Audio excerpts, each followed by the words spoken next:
Shalom Bapak Ibu Saudara-saudari yang diberkati dan dikasihi oleh Tuhan kita Yesus Kristus. Selamat berjumpa kembali di channel Jalan yang Lurus. Saya berharap dan berdoa kiranya kita semua tetap dalam keadaan baik, dalam keadaan sehat, dan pastinya tetap dalam perlindungan Tuhan. Saudaraku, tiba saatnya kita akan bersama-sama akan melihat serta menyaksikan bagaimana keberlangsungan suatu diskusi atau debat antara teman-teman para apologet Kristen yang akan berhadapan dengan Ustadz semua bersama dengan kawan-kawannya. Maka dari itu tanpa berlama-lama, mari langsung saja kita simak videonya. Selamat menyaksikan, Tuhan Yesus memberkati. Apologet dan mengaku nabi. Ya, ini disebabkan karena apa? Karena mereka itu cuma ngambil istilah nabi dan rasul itu dari Al-Quran. Mereka nggak paham apa nabi itu. Oke, Ya, silakan betul. dilanjut. Mungkin ada hal yang ingin dibicarakan atau mau dilanjutkan materi yang tadi. Bagaimana Demian? Selamat pagi, selamat siang semuanya. Pagi-pagi. Iya, boleh saya tanggapi nggak ini tentang pembahasan Demian agama apa nih? Kristen? Iya. Protestan, Katolik? Bidat dia, bidat. Bidat bang, bidat. Ketawa dia kalau dengan saya bang, itu silakan Jay, Jay yang bidat ini. Kayaknya kan dia dia terserah lu lah Demian ya. Oke, langsung ke substansi aja Demian, silakan sama Bang Zuma, silakan. Iya, begini saya dari awal tentang penjelasan Bang Zuma. Nah, tadi kan menjelaskan tentang kenabian dikutip dari ayat-ayat Bible, misalkan Bilangan 12 ayat 6 yang tadi kan. Cuman, ayat yang tadi dikutip itu nggak sesuai dengan kenabian Muhammad gitu loh. Karena Muhammad itu disebut sebagai nabi kan bukan karena awalnya Tuhan menyatakan diri kepada dia dan juga kemudian Tuhan berbicara dengan dia kan enggak. Tapi ketika bertemu Jibril di dalam Gua Hira, kemudian dapat wahyu dan dianggap sebagai nabi. Jadi itu kan tidak terpenuhi ayatnya dengan Muhammad sebagai nabi gitu loh. Itu gimana tuh Bang Sumaya? Maksudnya gimana itu, Dek? Ya, kan standar kenabian yang tadi dikutip dalam bilangan 12 ayat 6 bahwa apabila seorang itu disebut sebagai nabi, maka Tuhan itu menyatakan diri kepada dia dalam penglihatan dan juga berbicara dengan dia kan di dalam mimpi. Tapi kalau kita lihat Muhammad, dia kan menjadi nabi kan ketika keluar dari Gua Hira, dapat wahyu tanpa Tuhan menyatakan diri kepada dia sebelumnya dan juga berbicara dengan dia di dalam mimpi. Jadi kan nggak konsisten itu. Iya, baik. Jadi gini, yang perlu Anda pahami gitu ya, Rasulullah Muhammad Sallallahu Alaihi Wasallam itu haditsnya, pernyataannya itu selevel dengan pernyataan Yesus. Sama-sama. Ini suara dari mana ya?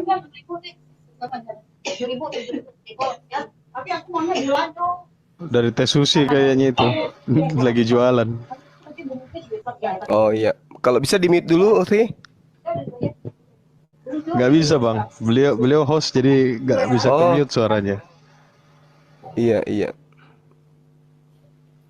Oke, baik. Jadi pernyataan Rasulullah itu selevel dengan pernyataan Yesus. Sama-sama sabda. Nah, kemudian kalau Anda mengatakan bahwa Bilangan 12 nomor 6 itu tidak sesuai dengan apa yang ada pada Rasulullah Muhammad SAW. Tadi saya membacakan Al-Qur'annya. Wa ma kana li basharin ayyukallimahullahu illa wahya aw min wara hijab. Nah, hijab ini itu sudah berkesesuaian. Allah menyatakan diri, sama seperti ketika Anda ingin tahu Bang Suma itu ada atau tidak. Maka saya menyatakan diri melalui suara saya. Suara saya diantarkan oleh perangkat yang namanya HP. Keluar dari HP Anda suara saya. Apakah saya adalah HP Anda? Bukan. Tapi saya menyatakan diriku melalui alat. Nah, Allah Subhanahu wa taala menyatakan dirinya melalui alatnya. Apa itu? Malaikat Jibril. Wa ma kana li basharin ayyukallimahullah illa wahya aw min wara'i hijaban aw yursila rasulam payuh hiya bi isnihi mayasya. Jadi melalui perantaraan malaikat atau utusan. Nah, Jibril di situ adalah utusan. Allah menyatakan diri melalui utusannya. Utusannya ini yang dikatakan sebagai penglihatan. Sama seperti Anda melihat saya melalui HP. Oh, Bang Suma ada rupanya melalui HP. Allah menyatakan diri melalui Jibril. Dan itu dialami oleh para nabi seperti Musa termasuk Yesus. Silakan. Ya, gini Bang ya, saya tanggapi ya. Ayat yang tadi dikutip itu bilangan 12 dan 6. Itu jelas sekali Tuhan secara langsung. Tapi kalau penjelasan Bang Suma itu melalui perantara. Artinya tidak tergenapi ayatnya dan juga tidak sesuai kriteria Muhammad sebagai nabi sesuai dengan ayat itu. Jadi makanya aku bilang dari tadi Bang Zuma jelaskan tentang kenabian di dalam Kristen, tapi kenyataannya justru berbanding terbalik gitu loh. Ayat-ayat Bible tidak mendukung kenabian Muhammad.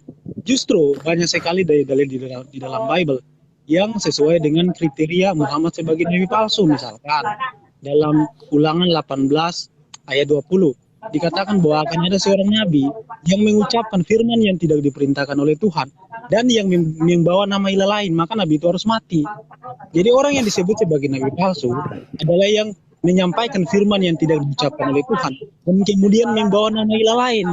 Dan Muhammad melakukan itu, dia membawa nama Tuhan yang bernama Allah dan juga membawa ajaran baru, bahkan merubah ajaran kitab-kitab sebelumnya dan juga sejarahnya diubah semuanya. Misalkan Adam diciptakan di sorga, Ibrahim pernah pergi ke Arab Saudi dan sebagainya. Jadi semua sejarahnya diubah, begitupun sejarah Isa Al-Masih. Jadi kriterianya Bang Zuma justru tidak tergenapi sebagai nabi yang diutus Tuhan, malahan tergenapi sebagai nabi palsu gitu Bang Zuma. Jadi nggak ada kriteria Muhammad sebagai nabi itu terpenuhi dalam dalil-dalil dalam Bible, salah satunya bilangan 12 ayat 6 yang tadi gitu loh Bang.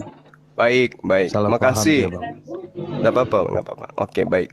Jadi kalau Anda berbicara mengenai kenabian Rasulullah Muhammad Sallallahu Alaihi Wasallam, memang kemudian kami tidak pernah mengangkat beliau dan tidak pernah kami mengimani beliau berdasarkan terhadap kitab-kitab sebelum Al-Quranul Karim. Ini kita ambil hanya untuk meneguhkan gitu. Ya. Nah, kalau misalnya kemudian Anda menuduh bahwa beliau adalah nabi palsu berdasarkan Ulangan berapa tadi? 18 nomor 20. Mari kita uji. Tetapi seorang nabi yang terlalu berani untuk mengucapkan demi namaku. Ya, perkataan yang tidak kuperintahkan untuk dikatakan olehnya. Atau yang berkata demi Tuhan lain. Nabi itu harus mati, gitu. Aduh, Bu Susi. Pening aku, otakku nggak berjalan nih, Bu Susi. Konsentrasi saya terpecah, gitu. Oh my God. Debat itu merusak kata komentarnya. Ya, jadi gini. Enggak, saya kalau dialog biasa tutup mata untuk kejernihan penyampaian. Tapi kalau ada yang memecah konsentrasi saya, termasuk timer, itu biasanya mecah perhatian saya. Jadi gini, ya, Saudara Demian, kita berbicara mengenai Ulangan 18 nomor 20. Seorang nabi yang terlalu berani untuk mengucapkan demi namaku perkataan yang tidak kuperintahkan untuk dikatakan olehnya. Lalu kemudian Al-Quran itu semuanya adalah berasal dari Allah. Ya, apa dalilnya? Di dalam surah Al-Baqarah ayat 97 dan juga An-Nahl ayat 102. Semua yang sampai kepada Rasulullah Muhammad SAW itu adalah wahyu yang disampaikan melalui perantaraan Roh Kudus. Man kana aduwwan li Jibril. Ya, kul nazzalahu ruhul kudus. Jadi melalui malaikat Jibril yang adalah Roh Kudus. Tidak ada dari ucapan dia sendiri. Nah, terus dikatakan terlalu berani mengucapkan sebuah penyampaian mengatasnamakan Tuhan lain. Nah, sekarang apakah kemudian Rasulullah Muhammad SAW itu mengajarkan Tuhan lain? Tentu tidak. Rasulullah Muhammad Sallallahu Alaihi Wasallam itu jelas menyampaikan risalah Tuhan, risalah kenabian berdasarkan dengan apa yang diwahyukan oleh pencipta langit dan bumi. Contoh misalnya, kul, perintah untuk kepadanya untuk disampaikan. Aman nabillah wa ma unzila alaina wa ma unzila ala Ibrahim wa Ismail wa Ishaqa wa Yaquba wal asbati wa ma utiya Musa wa Isa.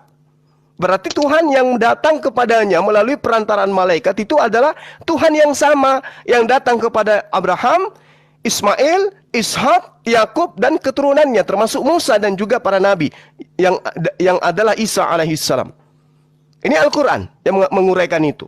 Nah, lalu kemudian ketika Rasul Muhammad SAW itu datang menyampaikan risalah kenabiannya berdasarkan atas perintah dari Tuhannya Abraham, maka itu sudah jelas, bukan ilah lain yang disampaikan. Kenapa? Karena kita senantiasa diperintahkan untuk menyembah kepada Tuhannya Abraham, Ishak, dan Yakub. Nah, lalu kemudian kalau kita melihat tentang nabi palsu, Anda harus imani penulis-penulis kitab Anda itu harus didudukkan sebagai nabi. Kalau tidak, maka tanda tanya besar. Kok dia bukan nabi tapi dia mendapatkan wahyu? Kalau bukan wahyu, lalu dari mana ia dapatkan tulisan-tulisan itu? Kalau Anda mengatakan itu dari penyelidikan, berarti kitab Anda bukan firman Tuhan. Mundur kena, maju kena. Itu satu. Paulus itu adalah nabi. Anda boleh lihat di dalam Kisah Para Rasul 13 nomor 1. Dia adalah nabi. Lalu kemudian dia mati dengan cara yang tidak rasional, dengan cara yang tidak wajar. Mati. Dan semua penulis-penulis kitab saudara itu mati dalam keadaan tidak wajar. Mati dalam keadaan tidak pantas. Coba Anda lihat siapa di antara penulis kitab kanonik yang matinya itu normal. Tidak ada. Semua mati secara tragis, mati dalam mengenaskan. Ini yang digenapi oleh ulangan, ini yang mereka genapi dari ulangan 18 nomor 20. Tetapi seorang nabi yang terlalu berani untuk mengucapkan demi namaku perkataan yang tidak kuperintahkan. Pertanyaannya, ini ada perintah dari Tuhan yang harus sampai kepada penyampai firman. Apakah Lukas pernah menerima wahyu dari pencipta langit dan bumi? Layaknya Rasulullah Muhammad SAW. Apakah Paulus demikian? Layaknya Rasulullah Muhammad SAW. Kalau Anda mengatakan yes, ingat, Yesus datang kepada Bani Israel sebagai penyampai firman. Mereka sesaman dengan Yesus. Yang menjadi penyampai firman adalah Yesus.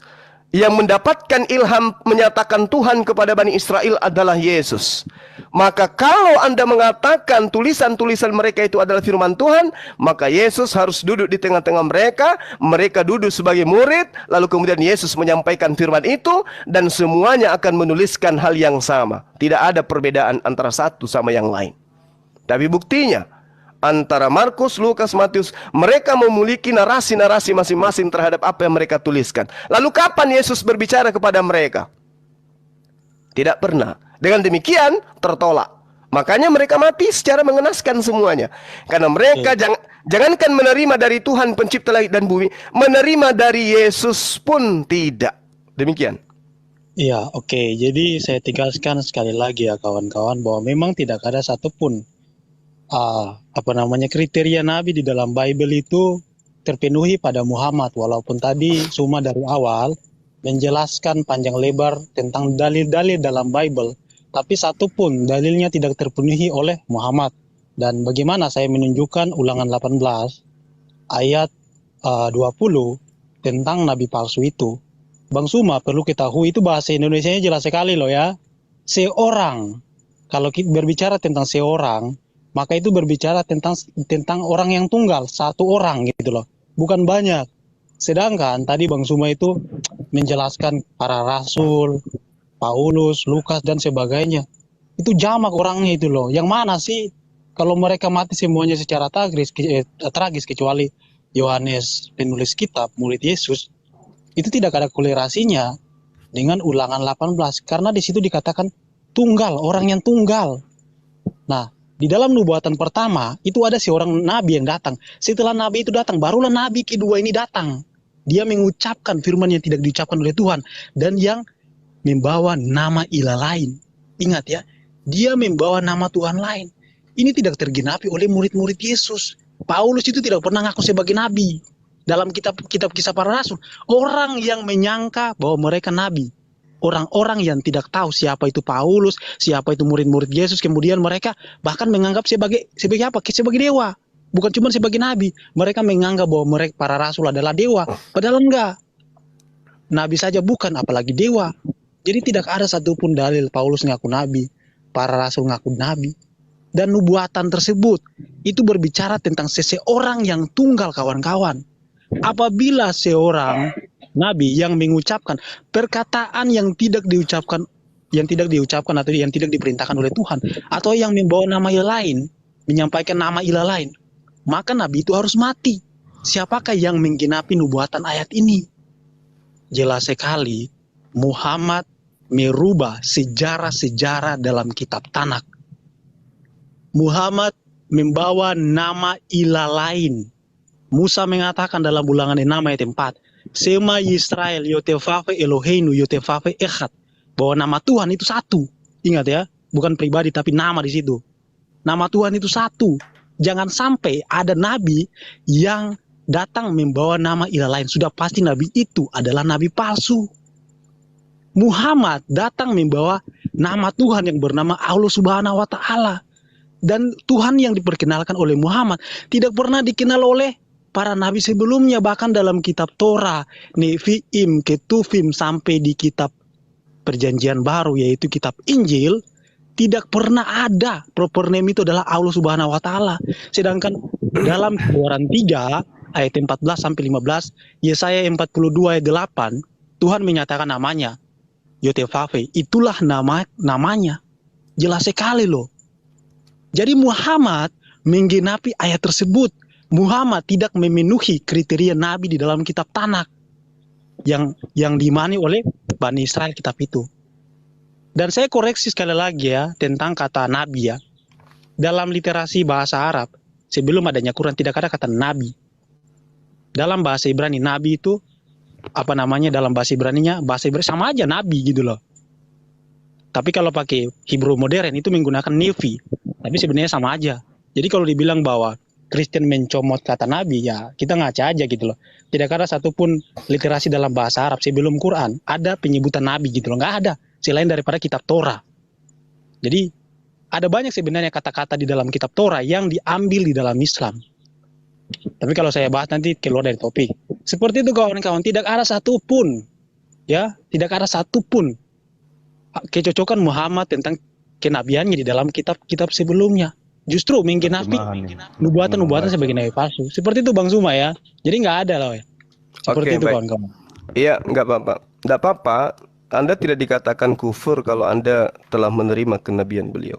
Jadi gini, ketika Anda mengatakan ilah lain, ya, keturunan Abraham itu memiliki 3 bahasa.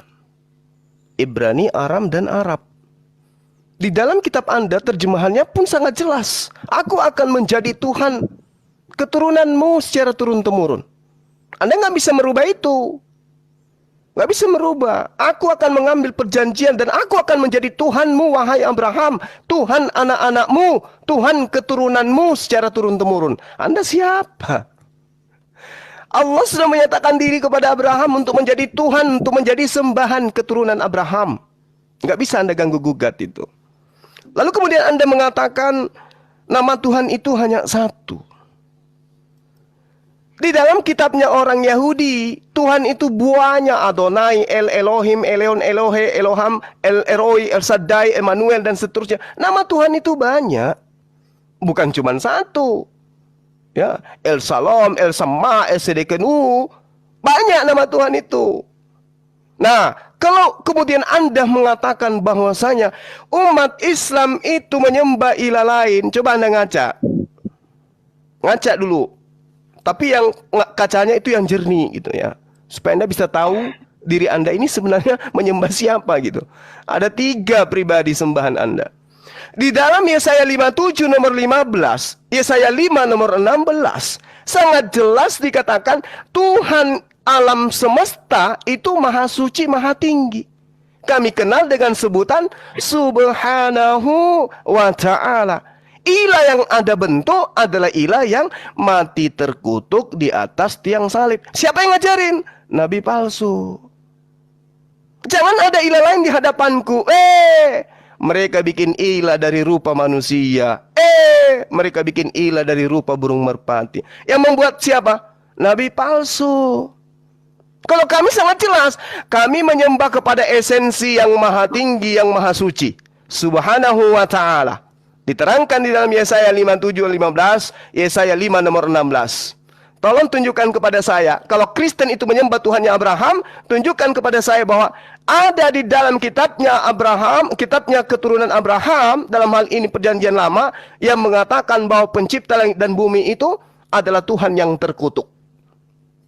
Kalau ada, Anda baru boleh menuduh Rasulullah Muhammad SAW itu sebagai nabi palsu. Ingat, Yesus berpesan, ketika seorang penolong itu datang, maka dia akan mengingatkan kalian perkataan-perkataan yang pernah aku katakan kepada kalian. Makanya di Al-Quran itu, ketika berbicara mengenai Nabi Isa, hanya menerangkan, Qala subhanaka ma yakunu li an aqula ma laysa li bihaqqa. Ya Allah Tuhanku, aku maha suci Engkau, aku tidak akan mengucapkan perkataan-perkataan yang bukan hakku untuk aku katakan.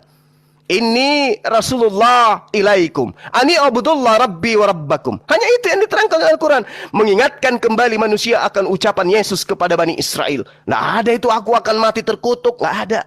Dan aku adalah Elohim yang datang dalam rupa manusia, nggak ada. Ilah ini dibentuk oleh siapa? Nabi palsu. Mari kita urai sedikit lagi. Ketika saudara kemudian mengatakan bahwa Ulangan 18 nomor 20 itu merujuk kepada satu orang, Anda keliru. Tidak begitu. Tetapi seorang nabi yang terlalu berani untuk mengucapkan demi namaku, ini maksudnya seorang nabi, maksudnya siapapun yang mengaku dirinya nabi, siapapun yang mengaku dirinya mendapatkan Roh Kudus, siapapun yang mengaku dirinya mendapatkan tuntunan dan bimbingan malaikat Roh Kudus.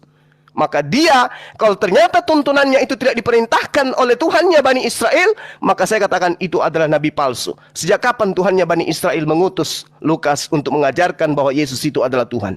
Sejak kapan? Tidak akan ada. Tapi kalau yang diutus disampaikan kepada manusia bahwa Tuhannya Abraham, Ishak dan Yakub itu adalah Tuhan satu-satunya di atas muka bumi, tidak mungkin itu nabi palsu. Nggak mungkin. Yang nabi palsu adalah yang mengajarkan bahwa Tuhannya Abraham, Ishak dan Yakub pernah dikandung di dalam rahim manusia, lalu kemudian dilahirkan, dibunuh oleh manusia, lalu kemudian bangkit pada hari ketiga dengan cara terkutuk dia mati di atas tiang salib. Maka yakin dan percaya itu adalah nabi palsu. Rasulullah Muhammad SAW tidak pernah mengajarkan hal seperti itu. Lalu kemudian mundur 2 ayat. Ulangan 18 nomor 18. Seorang nabi. Nah ini kita merujuk kepada nabi yang asli. Seorang nabi akan kubangkitkan bagi mereka di antara saudara-saudara mereka, di antara saudara Bani Israel, yaitu Bani Ismail. Seperti aku ini, seperti Nabi Musa alaihi salam. Apakah kemudian Paulus, Lukas, Markus, Yohanes itu sama seperti Nabi Musa? Tidak. Aku akan menaruh firmanku di dalam mulutnya. Subhanallah. Apakah Markus, Lukas, Matius, Yohanes, Paulus menerima firman dari Allah lalu disimpan di mulutnya? Tidak. Mereka menuliskan hanya berdasarkan hasil penyelidikan.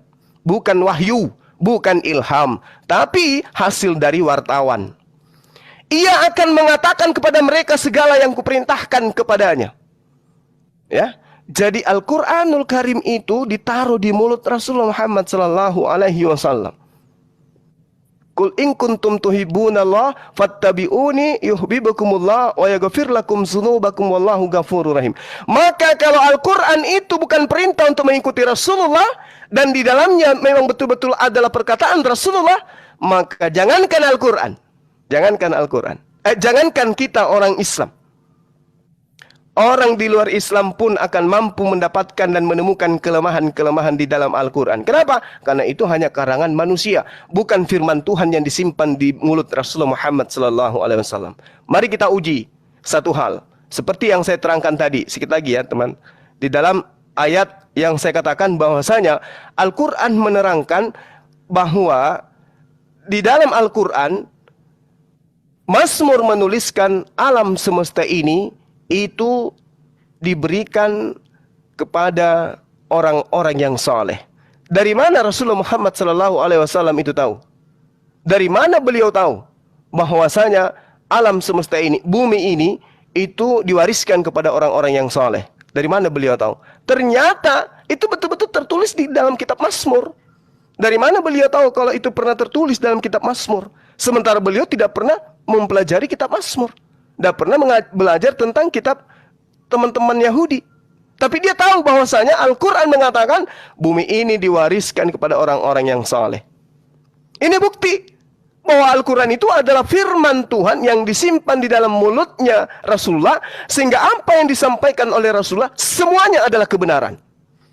Nah, sekarang kalau kita tanya, mana firman Tuhan yang disimpan di dalam mulutnya Musa, di dalam mulutnya Paulus, di dalam mulutnya Lukas, di dalam mulutnya Markus, di dalam mulutnya Yohanes, mana firman Tuhan yang ditaruh itu?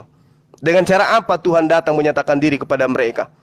Artinya, betul, ayat dari Ulangan 18, nomor 18, nomor 19, nomor 20, itu digenapi oleh nabi palsu. Yang 18-nya digenapi oleh nabi yang asli, yaitu yang membawa Al-Quranul Karim. Sementara yang 20 itu menggenapi nabi palsu, yang itu membawa karangan-karangan yang diwartakan tanpa dasar jelas dari mana mereka dapat sumbernya. Demikian. Iya, oke ya kawan-kawan ya.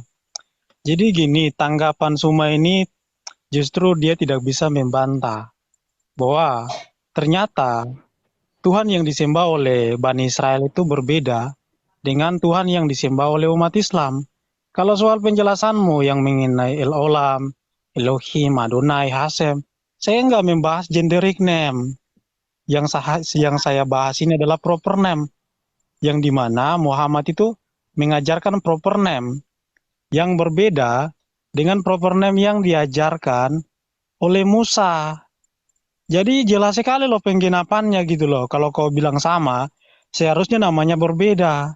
Yang bilang bahwa nama Tuhan itu Echad, itu bukan saya loh. Ulangan 6 ayat 4, perkataan Musa itu. Bahwa Sema Yisrael, Yutefave Eloheinu, Yutefave Echad. Nama Tuhan itu satu. Ketika bangsa Israel keluar dari perbudakan Mesir, Musa selalu berpesan kepada mereka bahwa Tuhan yang tidak benar bukan hanya dikenal dari oknumnya atau substansi yang disembah, enggak, tapi dikenal dari nama dan juga substansinya. Kalau namanya berbeda sudah pasti Tuhannya juga berbeda, enggak mungkin namanya berbeda tapi oknumnya sama, enggak mungkin, mustahil. Kita berbicara proper name di sini Bang Suma. Demian sudah baca Alkitab sejarah. Yesaya 42 ayat 8 itu jelas sekali loh ya. Tuhan menyatakan namanya. Proper name Demian di situ, sudah baca Alkitab name. orang Arab belum, Demian? Sebentar dulu bro, ini waktu saya. Di Tadi situ Allah loh. Enggak, maksudnya biar Demian enggak salah paham. Satu-satu ngomongnya. Kan tadi Bang Suma ngomong Maksudnya saya supaya gini loh, supaya ada datanya Demian, enggak nanti aja saya nggak asumsi. debat dengan Anda soalnya. Coba Ya, tunjukin data ini bahwa waktu saya- nama Tuhan itu cuman satu datanya. Loh saya pakai data Ulangan 6 ayat 4. Itu kan datanya. Enggak, Ini Ulangan waktu saya, 6 Bang. ayat 4 di Arab itu apa? Itu terjemahan Bang. Kalau dalam terjemahan gereja Koptik itu tidak menggunakan kata Allah. Dalam terjemahan Yahudi ke dalam bahasa Arab, mereka menerjemahkan seluruh kata Elohim dan kata Adonai diterjemahkan menjadi Allah. Berarti Jadi kalau- Elai salah ya, Demian. Elai salah ya. Berarti LI salah begitu Loh, menerjemahkan. ini diskusi saya sama siapa sih? Kok terguncang ya gitu loh. Enggak, biar datanya kita jelas. Loh saya bukan nggak asumsimu ngomong bahasa begitu. Arab, saya ngomong kitab saya dalam bahasa Ibrani. Kenapa harus Kan terguncang? kamu bikin klaim Saya nggak bikin tidak ada klaim. nama Allah Buka itu kan. Ulangan. Buka Ulangan 6 ayat 4. Buka Ulangan. Tidak, kamu kan bikin klaim bahwa Apaan Allah itu itu namanya? bukan, tidak ada itu dalam ini. Nah, Kristen Arab pakai bahasa apa itu sebut Proper Allah? name loh Pak, proper name. Iya, kapan YHWH mereka pakai dia Allah. menerjemahkan proper name? Ada nggak Kalau literasi proper name, yang iya. menerjemahkan proper name? Buka kamus Al-Muqaddas coba. Buka silakan dibuka. Loh, Anda yang mau baca kan? Anda buka coba. Loh, siapa yang bawa bahasa Arab? Kau yang bawa bahasa Arab, kenapa saya harus Nah, tunjukin? kamu kan bikin klaim Saya tadi. bikin Penonton dulu, dengar saya semua juga ini. saya dengan cuma kenapa kalian terguncang? Tidak, saya cuma mau memperjelas supaya penonton juga jelas gitu. Ini bukan Ya udah nanti aja, asumsi ini waktu gitu. saya, jangan terguncang. Kita enggak terguncang. Kita mau edukasi penonton nih. Loh, saya juga edukasi, saya pakai data di sini, Pak. Lah yang mana yang benar nih? Orang Arab apa lu? Kristen Arab apa Kristen Indonesia Yang nih? benar adalah kitab saya. Oh ya udah kalau itu biar penonton jelas gitu. Berarti Ya, Kristen Arab oke. salah Saya gitu ya. lanjutkan, jangan Oke, terguncang, sahabat. lanjut. Ya, jadi saya tambahkan dalilnya biar kalian bisa ngerti ya. 1 Tawarik 16 ayat 26. Ilah-ilah bangsa lain itu adalah berhala. Yang ngomong bukan saya, tapi kitab saya loh ya. Jadi, proper name yang tidak dikenal oleh bangsa-bangsa lain, nama Tuhan yang tidak dikenal oleh bangsa-bangsa lain, di luar daripada Tuhan yang diperkenalkan oleh Musa itu adalah berhala. Tuhan-Tuhan yang disembah oleh bangsa non-Israel adalah berhala, bukan Demian yang bilang. Kitab Tanak yang bilang. Jadi harus dipahami baik-baik, tidak akan mungkin Allah dan Yotevave itu nama yang sama. Tidak ada satupun orang Yahudi yang mengklaim bahwa nama proper name itu sama. Nggak ada, saya udah buka banyak literasi Yahudi. Dari Sandiagau dan sebagainya. Itu tidak akan mungkin sama, kawan-kawan. Bang Suma tadi menyinggung soal perjanjian Abraham dengan anak keturunannya. Yang disebut sebagai keturunan Abraham, Ismail.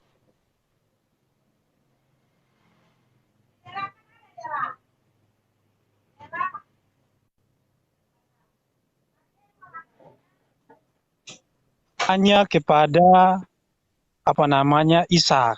Ismail disebutkan sebagai keturunan hamba. Ingat ya baik-baik ya. Kejadian 21 ayat 12, tetapi Elohim berfirman kepada Abraham, janganlah sebal hatimu karena hal anak dan budakmu itu dalam segala perkara yang dikatakan Sarah kepadamu. Haruslah engkau mendengarkannya, sebab yang akan disebut keturunanmu ialah yang berasal dari Ishak. Ingat ya, yang disebut keturunanmu ialah yang berasal dari Ishak. Anak perjanjian itu yang sunat pada hari yang ke-8 dan yang akan menderita selama 400 tahun di Mesir. Kejadian 17 ayat 6 sampai 12. Jadi kalau kita berbicara masalah anak perjanjian dan juga keturunan Abraham, kita berbicara tentang Ishak, bukan Ismail. Ismail disebut sebagai keturunan hamba. Dalam Kejadian 21, Ismail disebut sebagai keturunan hamba, bukan keturunan Abraham. Tapi kalau disebut sebagai anak Abraham, Nama bapaknya Ismail siapa deh? Nama orang tuanya Ismail. Dan Ishak sama-sama disebut sebagai Enggak, saya anak tanya lu Abraham. dulu sebentar doang, aku mau pergi. Nama orang tuanya Ismail siapa? Iya, bukan Bang, maksudnya Enggak, gue lu jawab aja, nama orang tuanya Ismail siapa? Nama orang tuanya Ishak siapa? keturunan yang dipilih Enggak, oleh saya minta Tuhan. doang. Nama bapaknya Ismail di Bibelmu siapa? Nama bapaknya Ishak di Bibelmu siapa? Saya berbicara keturunan menurut Enggak, pandangan Tuhan. Iya, saya disebut- minta doang, lu jawab dulu nama bapaknya Ismail siapa? Siapa nama bapaknya Ismail? Itu doang saya kok tanya, gimana sih lu? Jawablah. Wah. Oke, Siapa? Abraham, sudah, Abraham. Ishak, nama orang tuanya Ishak siapa? Abraham juga. Ishak sama Ismail bersaudara nggak? Bersaudara. Iya, oke, pinter. Lanjut. Oke, lanjut ya Bang ya, jangan kritisi dulu. Ini waktu saya Bang, biar kawan-kawan bisa tercerahkan gitu loh. Ini penontonnya banyak sekali soalnya nih. Jadi gini kawan-kawan, yang disebut sebagai keturunan Abraham itu hanyalah yang berasal dari Ishak. Makanya kan Tuhan berkata, aku akan menjadi Elohimmu. Ketika Musa keluar dari tanah Mesir, dia berkata, masuklah ke tanah perjanjian yang Tuhan janjikan kepadamu.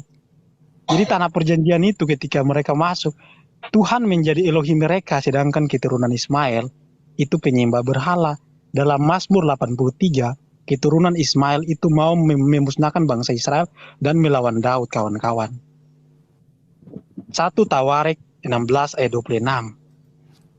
Ilah-ilah bangsa lain itu adalah berhala. Jelas sekali ayatnya bahwa keturunan Ismail itu menyembah berhala. Kita bisa melihat silsilahnya ya. Abraham memperanakan Ishak dan Yakub. Bukan Ishak dan Yakub. Ishak dan Ismail ya kawan-kawan ya. Dari Ishak ini lahirlah Yakub. Setelah Yakub lahirnya 12 orang anak, salah satunya Yusuf. Setelah Yusuf lahirlah Musa. Jadi Ishak menyembah Yesus begitu.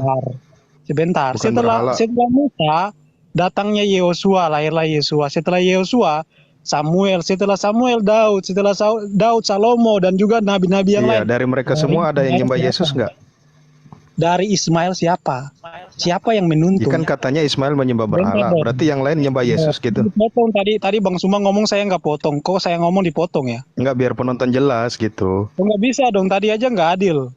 Apakah mereka nyembah Yesus gitu, biar jelas tadi penonton. kan Bang Suma ngomong saya nggak potong, kenapa saya ngomong dipotong bro? Nggak, nanya aja karena biar penjelasan jelas. ke penonton. Loh ini waktu saya nanti aja berkotang Gapi. Kan satu-satu. Oh ya, monggo. Nanti dijelasin ya, Iya. mereka menyembah siapa. Iya, jadi selama ribuan tahun itu keturunan Ismail itu mereka nyembah siapa itu? Selama ribuan tahun. Kalau kita hidup dari zaman Musa ke zaman Muhammad saja, itu 2100 tahun, apalagi ke zaman Abraham. Selama ribuan tahun itu keturunan Ismail itu nyembah siapa? Maka jelaslah apa yang disampaikan di dalam Alkitab dalam 1 Tawarik 16 ayat 26 bahwa ilah-ilah bangsa lain itu adalah berhala. Itu jelas sekali kawan-kawan. Jadi dalam Bible, di dalam kitab Tanakh yang pertama saya tegaskan sekali lagi, Muhammad tidak sesuai kriteria nabi dan Muhammad menggenapi nubuatan Nabi Musa tentang nabi palsu yang membawa nama ilah lain. Sekarang saya masuk kepada poin Bang Suma yang ketiga. Mengenai tentang roh kebenaran. Roh kebenaran itu yang diklaim sebagai Muhammad itu dijanjikan kepada murid-murid Yesus. Coba dibaca ayatnya baik-baik. Apabila roh kebenaran itu datang kepadamu, dia akan menyampaikan segala sesuatu tentang Yesus. Kepadamu itu kepada murid-murid Yesus. Kalau dibilang roh kebenaran itu Muhammad, berarti murid-murid Yesus sudah jadi rangka, sudah jadi tulang-tulang. Menunggu 600 tahun kemudian. Yesus janji kepada murid-muridnya, kok datangnya 600 tahun kemudian gitu loh. Ini nggak masuk logika kawan-kawan. Ingat ya. Dan juga Ulangan 18 ayat 20 yang tadi Bang Suma kutip, bahasa Indonesianya sangat jelas sekali loh. Seorang nabi. Kalau berbicara seorang nabi itu berbicara tentang kalimat kata yang tunggal, bukan jamak. Harus dipahami baik-baik. Dan dalam Ulangan 18 ayat 18 sama sekali tidak menggenapi Muhammad sebagai seorang nabi. Yang menggenapi Ulangan 18 ayat 18 adalah Yesus. Contoh, Yesus lahir ada pembunuhan bayi-bayi. Musa lahir ada pembunuhan bayi-bayi. Musa dicobai di padang gurun. Musa berpuasa 40 hari di padang gurun. Yesus dicobai di padang gurun. Yesus berpuasa di padang gurun selama 40 hari juga. Musa datang menyelamatkan bangsa Israel keluar dari tanah Mesir. Yesus datang menyelamatkan menyelamatkan dosa-dosa manusia. Musa menerima hukum Taurat. Yesus menerima hukum kasih karunia. Yohanes 1 ayat 17. Masih banyak sekali.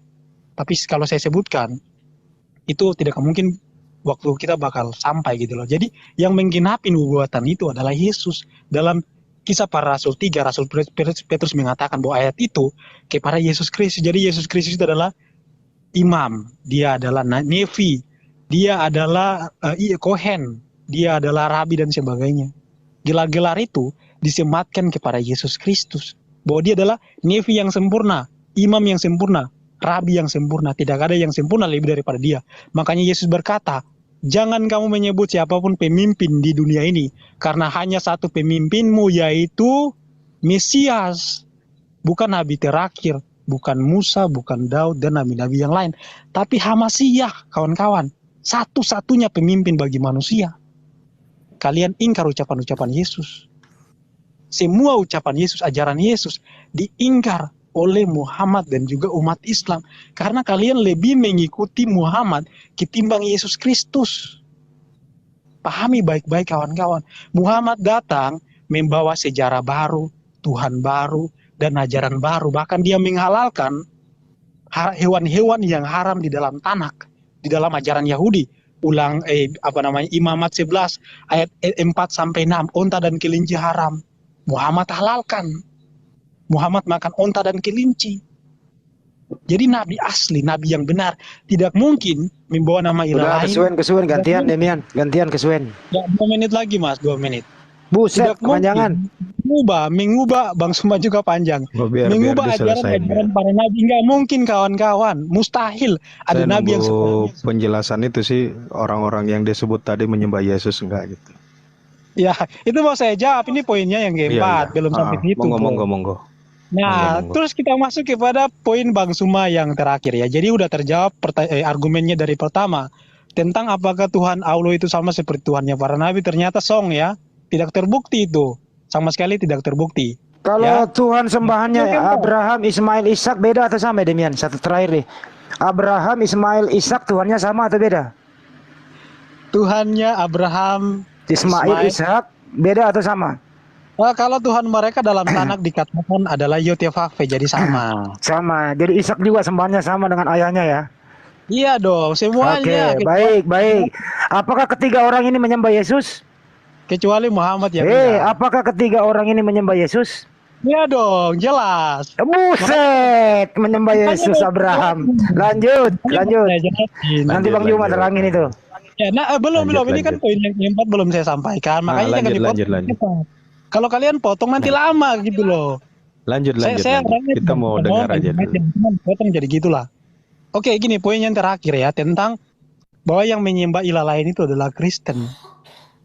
Kristen yang menyembah ilah lain. Padahal Nabi Yesaya mengatakan, Yesaya 53 ayat 11, bahwa yang menjadi juru selamat itu adalah Yotevave. Digenapi di dalam perjanjian baru dalam Matius 1 bahwa dia diberi nama Yesua karena dialah yang akan menyelamatkan dosa mereka. Yang menjadi Mosia itu menurut kitab-kitab para nabi, juru selamat itu adalah Tuhan. Digenapi di dalam perjanjian baru.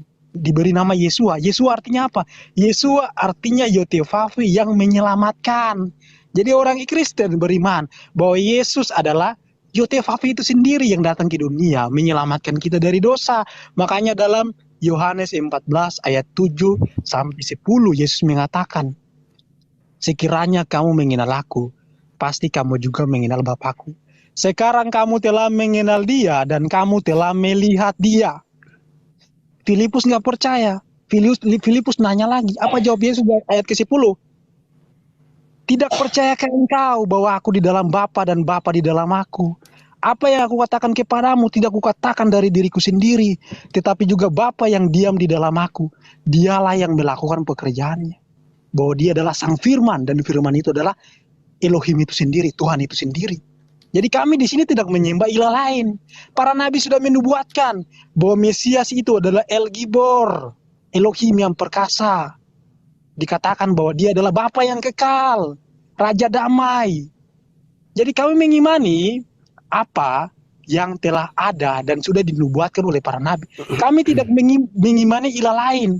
Para nabi menyampaikan Mesias itu Tuhan. Kami mengimani itu, sedangkan kalian mengimani apa yang bukan berasal dari para nabi, tapi apa yang berasal dari Muhammad.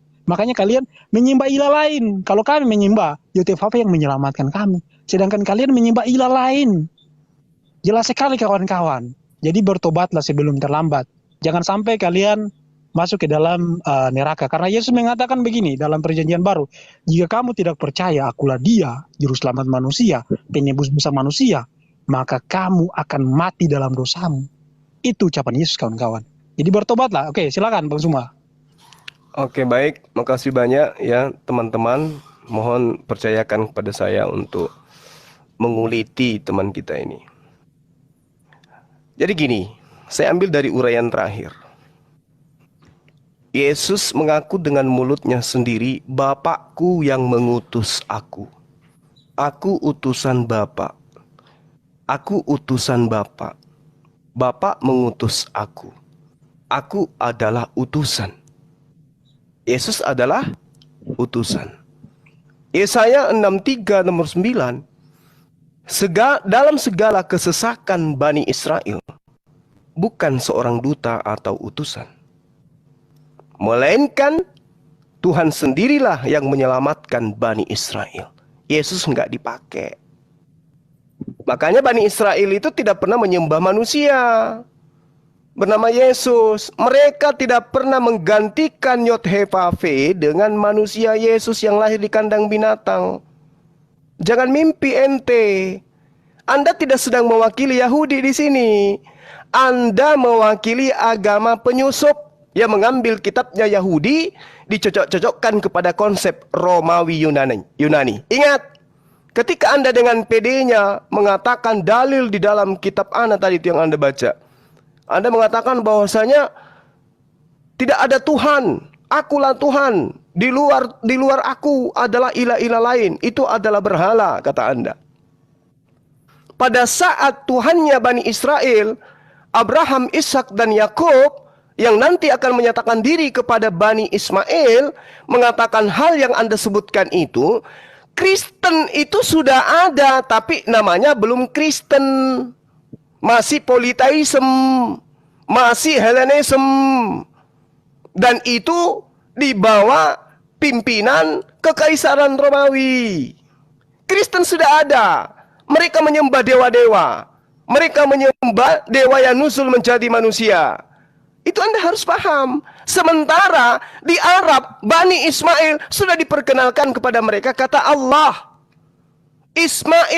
Abraham Ismail sudah memperkenalkan diri mereka dengan menyatakan Tuhan yang benar itu adalah Allah. Makanya ayah daripada baginda Rasulullah Muhammad SAW namanya Abdullah, hamba Allah. Makanya Kristen pra-Islam sudah menyebut Tuhan itu dengan sebutan Allah.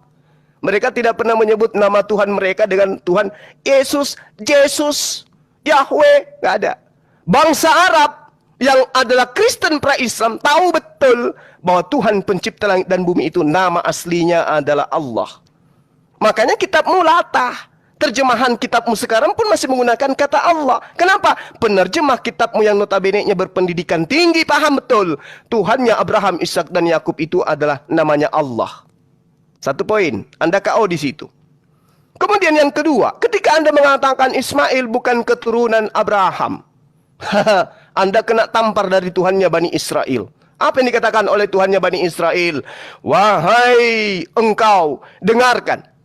Barang siapa yang mengutuk Abraham, maka mereka akan aku kutuk. Dengan Anda mengingkari Ismail itu anak Abraham, keturunan Abraham, Anda sudah mencela Abraham. Anda telah mengutuk Abraham. Maka Anda tidak bisa keluar dari kutukan itu, sehingga Anda tidak bisa membedakan antara Tuhan dan manusia. Sehingga Yesus, Anda dengan gaya-gayaan mengatakan, kami tidak menyembah ilah lain dari Bani Israel. Ilah lain yang kami sembah adalah manusia Yesus, yang adalah ilahnya Bani Israel itu sendiri. Dengan mendefinisikan Yesua adalah Yod He Vav Ve yang hidup. Sangat memilukan. Nah, begini, cara belajar itu gini. Ketika Anda mengatakan bahwasanya anak Abraham itu adalah bernama Ismail dan itu bukan keturunannya, saya katakan Anda ini belajar dari mana? Anda lihat di dalam kitab Kejadian 21 nomor 13.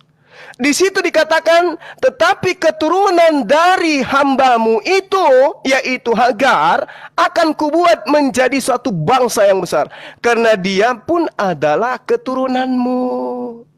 Tapi terjemahan baru diganti anakmu. Tetapi tidak bisa meninggalkan jejak. Kata Allah dalam Al-Quran bahwa Allah adalah sebaik-baiknya pembalas si penipu daya. Kalian menipu Allah dengan menutup-nutupi Ismail adalah keturunan Abraham, dengan mengatakan dan menggantikan kata keturunanmu dengan kata anakmu di situ. Padahal original teksnya sangat jelas dikatakan sar'akahu, keturunanmu wahai Abraham. Anak dari Hagar itu juga disebut keturunanmu, sarakahu. Tengok bahasa aslinya supaya Anda paham. Gitu loh cara belajarnya. Jadi rontok penolakan orang-orang kafir terhadap kenabian Rasulullah Muhammad SAW. Sekuat apapun Anda menyembunyikan identitas itu. Oh, Ismail bukan anak Abraham, dia anaknya tapi bukan keturunannya. Itu Anda bisa ajarkan kepada orang yang sedeng, orang gila. Tapi selama orang itu waras, maka Anda akan ditertawakan kalau Anda mengatakan Ismail adalah anak Abraham, tapi Ismail bukan keturunan Abraham. Anda ditertawakan. Orang Islam itu nggak begitu cara belajarnya. Ketika kami diperlihatkan hanya terjemahan baru, kami kuliti original teks. Oh, ternyata di situ ternyata rujukannya kepada keturunanmu, Sarakahu, keturunan Abraham. Itu poin. Anda ketampar 2 kali. Kemudian, ketika Anda mengatakan nama Tuhan itu adalah Yod-He-Vav-He, dan nama Tuhan itu bukan Allah menurut saudara, ada beberapa kisi-kisi yang perlu Anda pelajari supaya Anda itu bisa tercerahkan sedikit.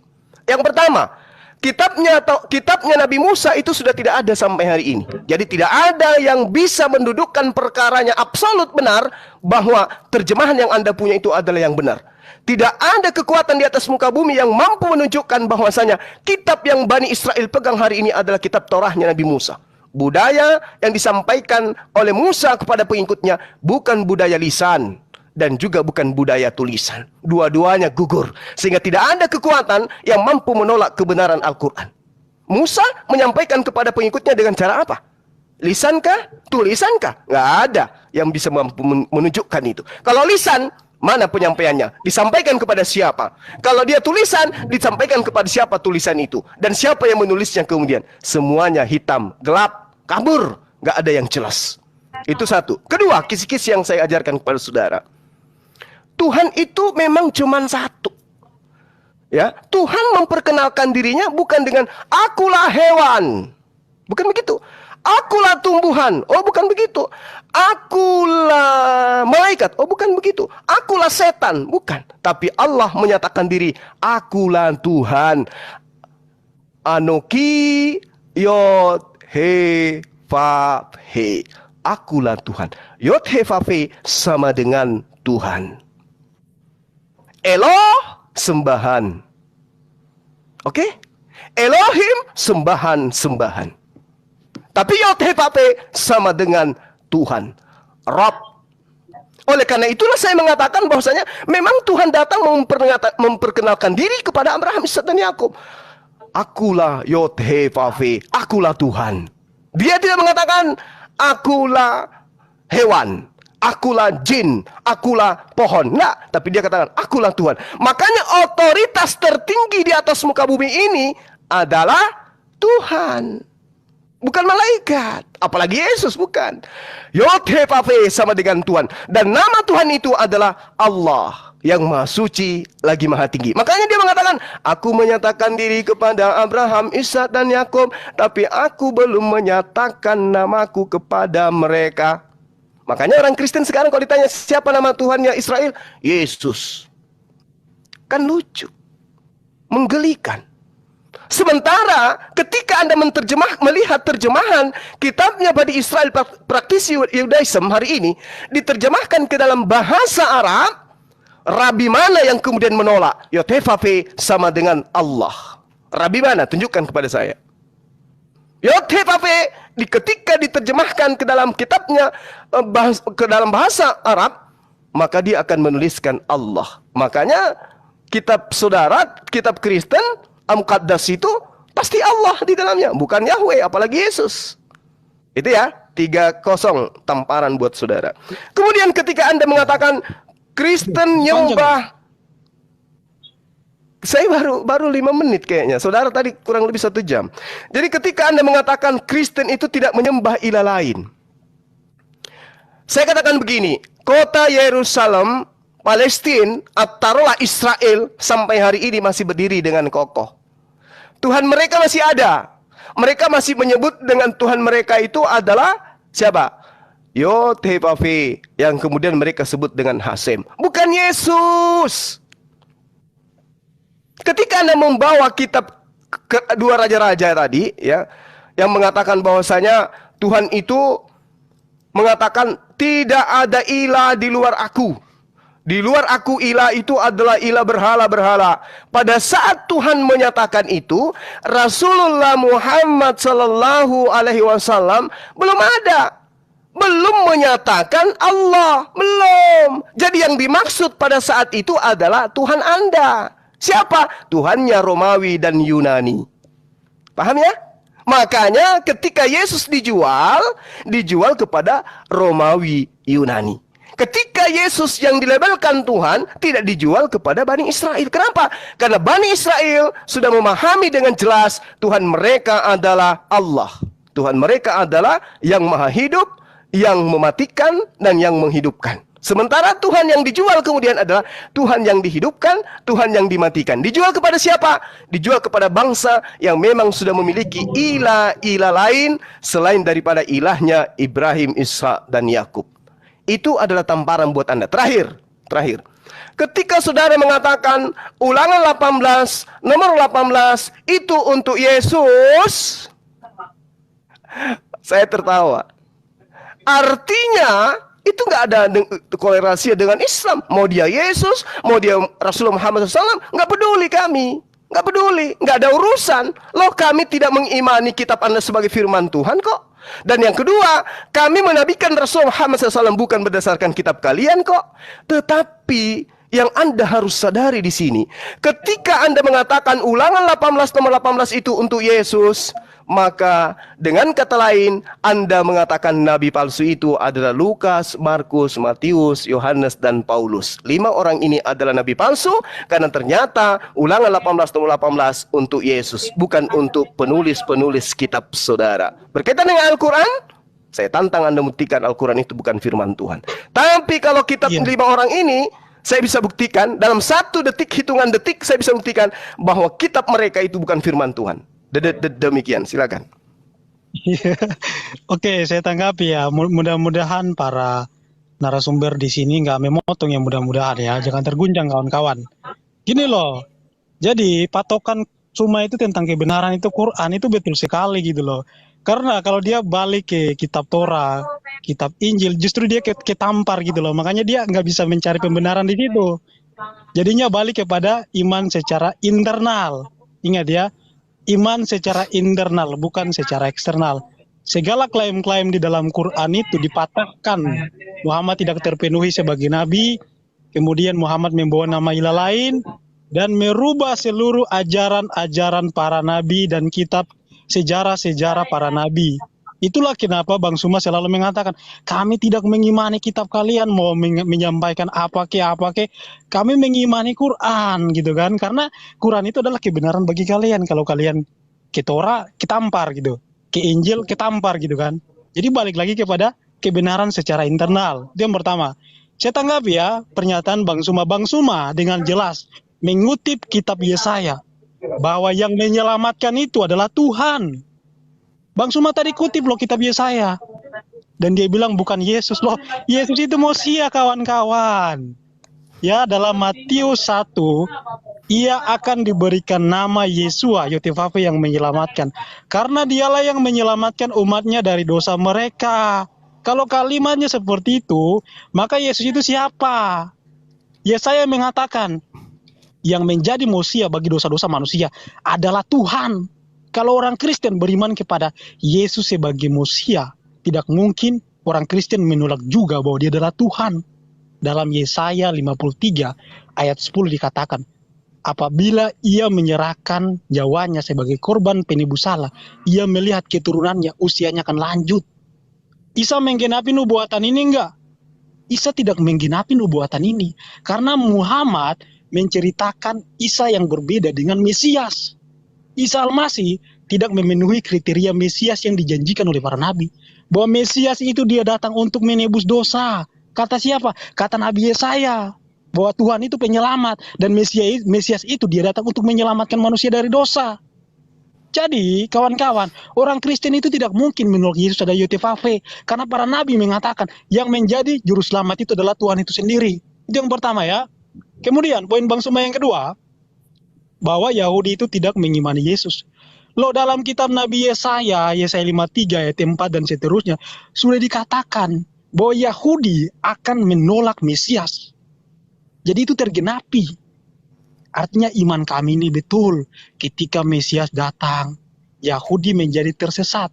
Apa yang Nabi Yesaya katakan tentang orang Yahudi? Kita sekalian sesat seperti domba. Kita mengambil jalan kita masing-masing. Jadi mereka tersesat ketika Mesias itu datang.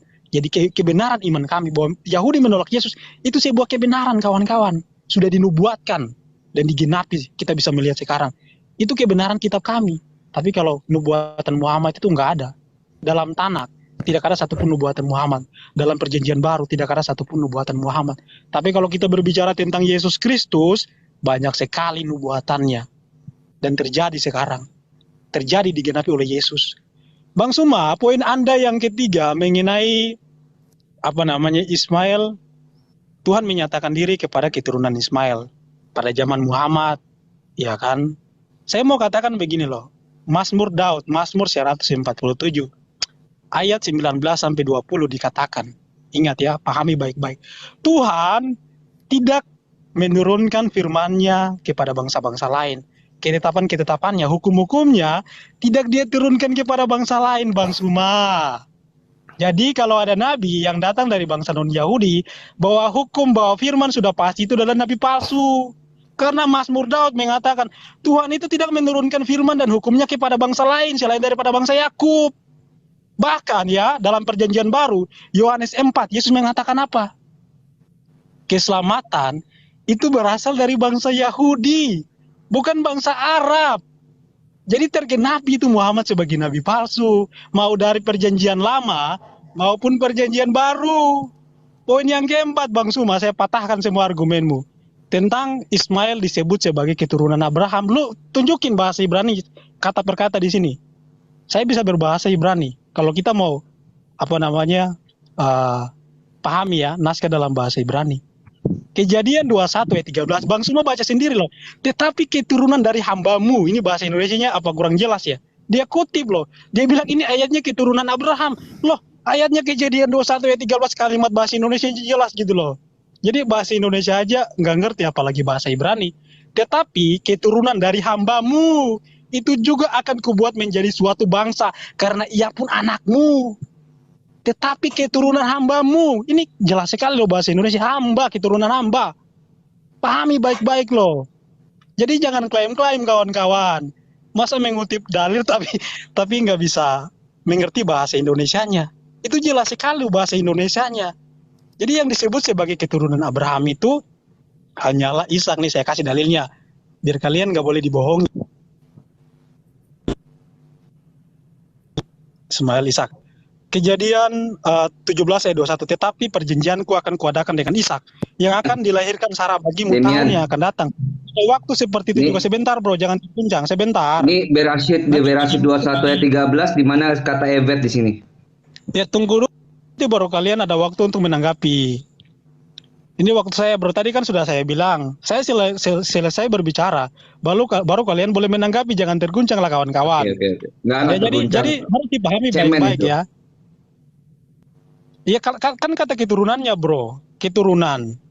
Tapi di situ narasinya jelas. Dibaca aja kalau nggak percaya. Mau dari bahasa Ibrani, bahasa Inggris dan bahasa-bahasa lainnya jelas sekali bahasanya. Yaitu poin yang ketiga ya. Terus kemudian poin yang keempat tentang pelafalan kitab Torah dan juga di manakah kitab Torah Musa itu. Kalian itu orang Islam. Kalian tidak tahu tentang Torah. Yang tahu tentang Torah itu adalah bangsa Yahudi. Dalam sejarah Yahudi, Musa itu dia menyampaikan Torah lisan. Kalau lu nggak percaya, kalau saya screen, ini nggak bisa screen. Kalau di Zoom saya udah screen buat kau. Dalam Mishnah Torah, dalam apa ya? Dalam Mishnah, di situ dijelaskan pelafalan Torah dari zaman Musa sampai di zaman Yesus. Makanya ada Septuaginta di abad ketiga sebelum Masehi. Torah mana yang mereka terjemahkan Torah lisan sejak zaman Musa itu. Musa menyampaikan kepada Yosua, Yosua menyampaikan kepada contohnya Eli menyampaikan kepada Samuel menyampaikan kepada Daud. Silsilahnya jelas kawan-kawan. Kalau nggak percaya kalian buka Mishnah Sefaria ada itu, buka aja. Jadi pelafalan Torah itu ada dua. Ada Torah lisan dan juga Torah yang ditulis oleh Musa. Yaitu 2 loh batu itu, 10 hukum. 10 hukum ini dia tulis di banyak batu kemudian dia bagikan kepada 12 suku. Dalam Mishnah Torah itu sudah dijelaskan. Jadi kalau Bang Suma menanyakan, mana Torahnya, pelafalannya bagaimana? Lebih lengkap daripada pelafalan hadis kawan-kawan. Kalau Quran tidak tahu tentang Torah yang diturunkan kepada Musa. Tidak ada. Injil yang diturunkan kepada Isa itu nggak ada. Jabur yang diturunkan kepada Daud itu nggak ada silsilah pelafalannya sehingga membenarkan Quran. Karena Quran itu berdiri sendiri. tidak ada pelafalan Torah, tidak ada pelafalan Jabur, tidak ada tentang Injil, nggak ada. Tapi kalau kami, misalkan tentang kitab-kitab para nabi, kitab-kitab Perjanjian Baru, Matius, Markus, Lukas, dan Yohanes, ada bapak-bapak gereja misalkan, ada apa namanya Rasul Yohanes dia punya murid namanya Hippolytus, Polikarpus. Polikarpus dia punya murid namanya Irenaeus dia punya murid namanya Hippolytus. Dan dalam buku-buku para murid-murid itu, mereka menuliskan tentang penulisan daripada Perjanjian Baru. Itu luar biasa. Sama seperti Perjanjian Lama.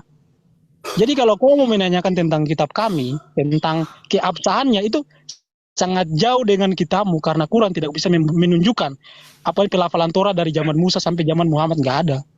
Jadi jangan pakai standar ganda di sini. Dan poin yang kelima mengenai bahwa apa namanya Tuhan yang benar itu adalah Allah, dan apa namanya Tuhan itu belum menyatakan, dan Tuhan Yotevave itu kata Bang Suma itu setara dengan Tuhan gitu loh. Padahal dia cuma baca terjemahan dalam LAI bahwa Yotevave di dalam bahasa Indonesia ditulis huruf besar semua. Kata Tuhan di dalam LAI, Lembaga Alkitab Indonesia, itu tidak menerjemahkan nama Tuhan. Kata Tuhan huruf besar semua di situ, itu kata ganti dari Adonai. Dalam kamus apa namanya LAI pun sudah dijelaskan seperti itu.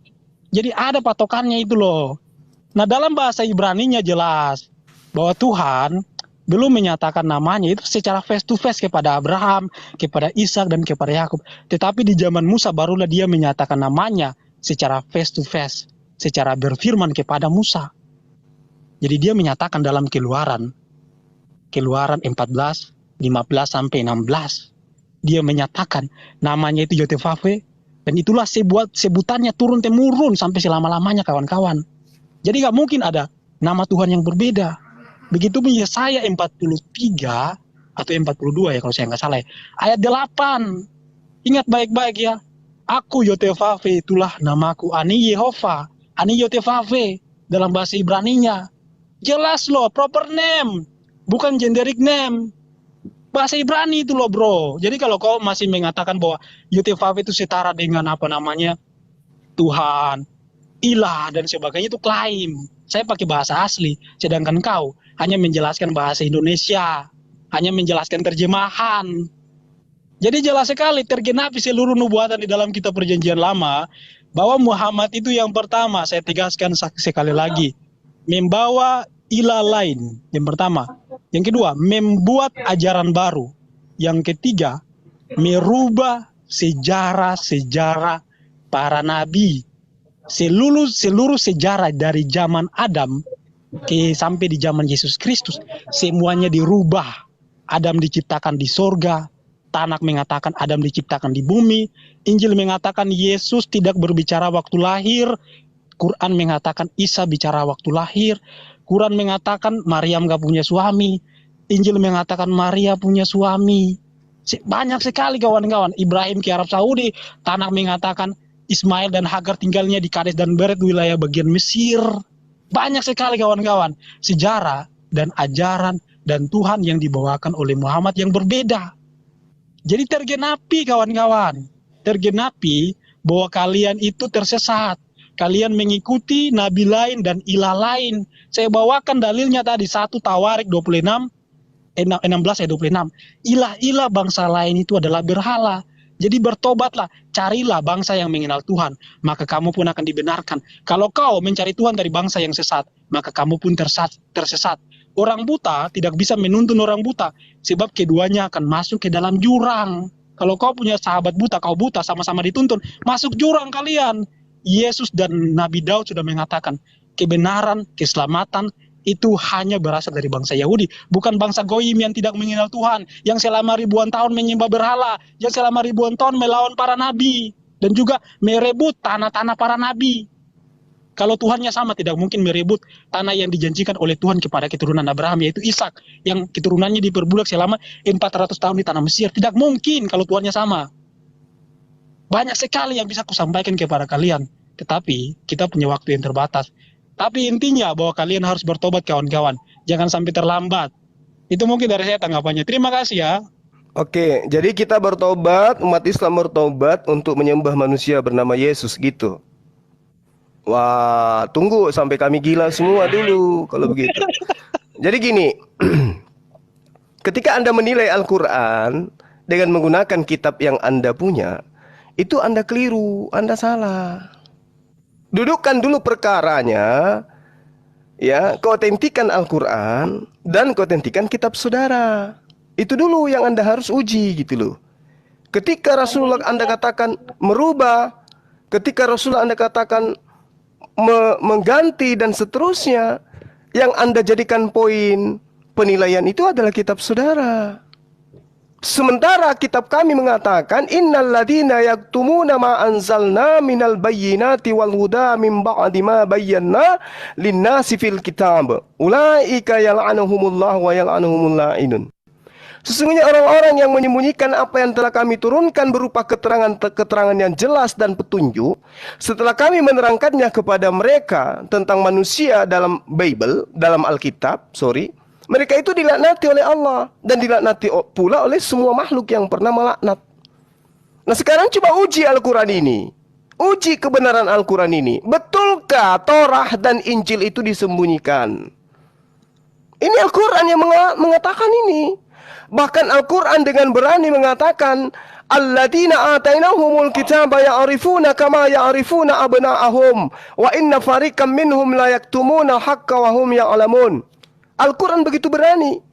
Mereka menyembunyikan kitab mereka yang menyebut nama nama Nabi Muhammad sallallahu alaihi wasallam di dalamnya, padahal mereka mengetahui. Kata Al-Quran, sesungguhnya sebagian dari mereka pasti menyembunyikan. Nah, buktinya di dalam kitab saudara tidak ada Nabi Muhammad sallallahu alaihi wasallam disebutkan. Artinya itu sudah benar bahwa kitab kalian, perjanjian lama, perjanjian baru, itu menyembunyikan nama Rasulullah Muhammad sallallahu alaihi wasallam. Pahami itu. Jadi kalau Anda kemudian mengatakan bahwa Rasulullah Muhammad SAW itu menyembunyikan, ya, tunjukkan dulu mana kitab Torah yang diterima oleh Nabi Musa alaihissalam dan mana kitab Injil yang diterima oleh Nabi Isa alaihissalam. Selama Anda hanya mengais-ngais terjemahan dari kitabnya orang lain untuk menilai Al-Quran, selama itu pula saya mengatakan Al-Quran tidak salah mengatakan pasti mereka menyembunyikan itu. Lalu kemudian Anda mengatakan bahwa Rasulullah Muhammad SAW itu merubah kitab para nabi. Justru kalau saya melihat poin yang ingin disampaikan di sini adalah sang nabi palsu itu mengajarkan ajaran yang berbeda dengan kitab para nabi. Coba lihat Kristen dan lihat praktis Yudaism. Jangan Islam itu di luar. Karena Islam tidak mengambil kitabnya orang Yahudi lalu kemudian ditempelkan ke Al-Quran untuk diakui bahwa itu adalah firman Tuhan. Tapi Kristen ini dulu, buat akur dulu antara Yahudi dengan Kristen. Kalau mereka sudah akur, berarti penulis-penulis kitab saudara tidak merubah kitabnya orang Yahudi. Tapi faktanya sampai hari ini, orang Yahudi tetap menyembah Hasem, orang Kristen tetap menyembah Yesus. Dan ingat, ketika Anda membawa satu tawarik, pernyataan Tuhan bahwa ilah-ilah lain di luar daripada Bani Israel itu adalah berhala, ingat, sekali lagi saya katakan, ini sudah berapa kali saya katakan, pada saat itu, Romawi, Yunani sudah memiliki sembahan. Sembahan Romawi Yunani inilah yang kemudian disebut ilah lain, ilah berhala. Dan yang menjadi Yesus itu adalah ilah-ilah yang mereka sembah, kemudian mereka ganti dengan nama Yesus. Makanya ketika Yesus dijual ke mereka, laris. Bahkan penyembahan terhadap Yesus itu disahkan sebagai sebuah agama resmi kenegaraan. Agama resmi ke kerajaan. Noise. Yang baru apa yang baru masuk ini Noise. Aduh. Di-kick aja dulu, Ukti, di-kick. Tolong di-kick dulu, nanti dinaikkan kembali. Oke, baik, makasih. Jadi ketika Bani Israel ini mengajarkan tentang konsep ketuhanan, Romawi Yunani juga sudah memiliki konsep ketuhanan, penyembahan terhadap dewa-dewa. Mereka lebih dulu menyembah dewa matahari, Mereka lebih dulu menyembah hal-hal yang di luar daripada apa yang diajarkan oleh Nabi Musa, yaitu penyembahan terhadap dewa-dewa. Sehingga ketika Paulus itu, ya, akar jelasnya supaya Anda bisa tahu, ketika Paulus datang ke Antioquia, Paulus pun dilantik menjadi dewa, dewa Hermes. Kenapa? Karena pada saat Allah, Tuhan, Abraham, Ishak dan Yakub menyatakan diri kepada para nabi keturunan Yakub, di situ Romawi Yunani sudah mengajarkan penyembahan terhadap dewa-dewa. Sementara di Arab, siapa kemudian tokoh yang datang mengajarkan dewa-dewa di Arab? Tidak akan ada Anda temukan itu. Tapi kalau Anda berbicara mengenai ajaran paganisme, ajaran Helenisme, ajaran politeisme, itu bersarangnya di mana ajaran pagan ini? Romawi Yunani. Inilah yang disebut oleh Tuhannya Yakub, Abraham, Ishak dan Yakub sebagai ilah lain. Ya, dan ketika Yesus datang dilantik menjadi Tuhan berdasarkan Roma 14 nomor 9 dan juga Kisah Para Rasul 3 nomor 36, Kisah 2 nomor 36. Di situ sangat jelas dikatakan bahwa dengan matinya Yesus di atas tiang salib, maka Elo telah menjadikan dia menjadi apa? Menjadi Theos.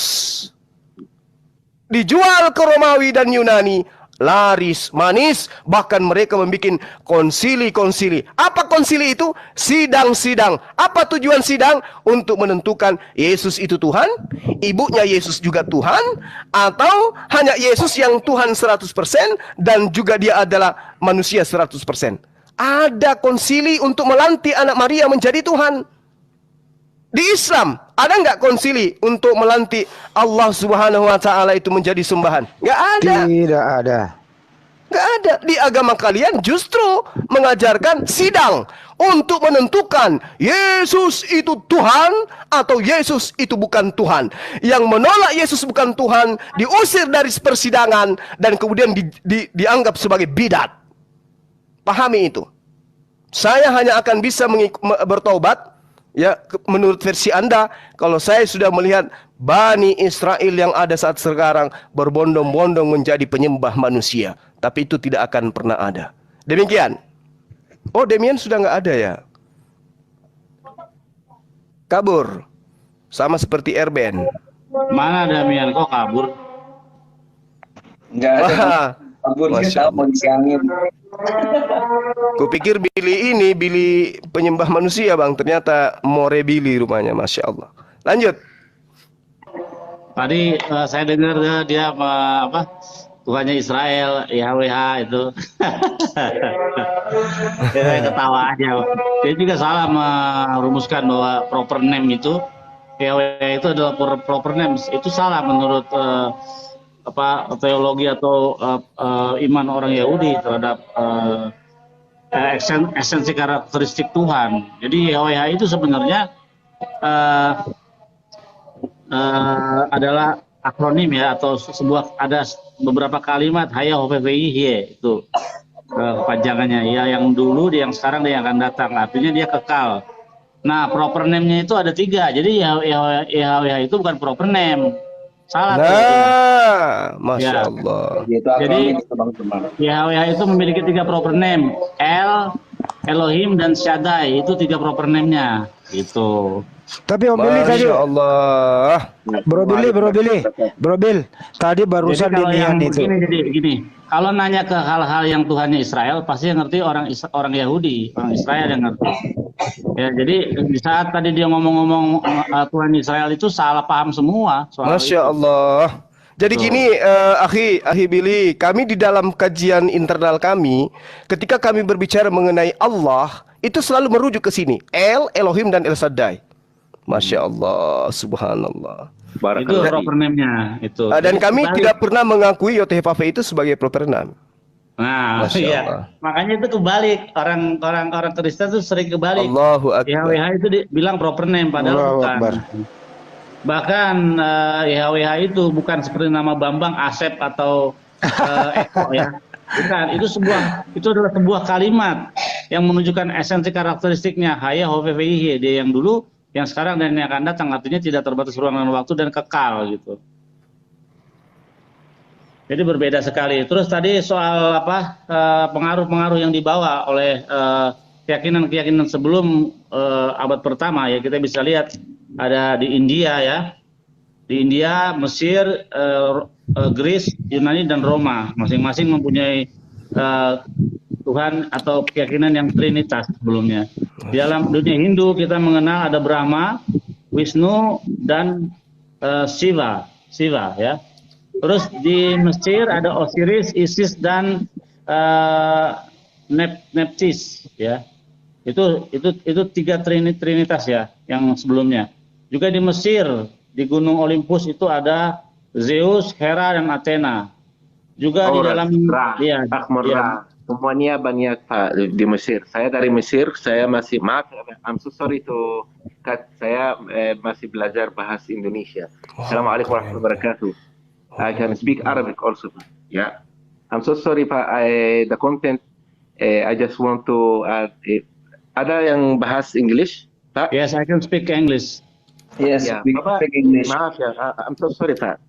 You study the religions, yeah? You study the books. What kind of language you have? How many language you have? What kind of histories that you study?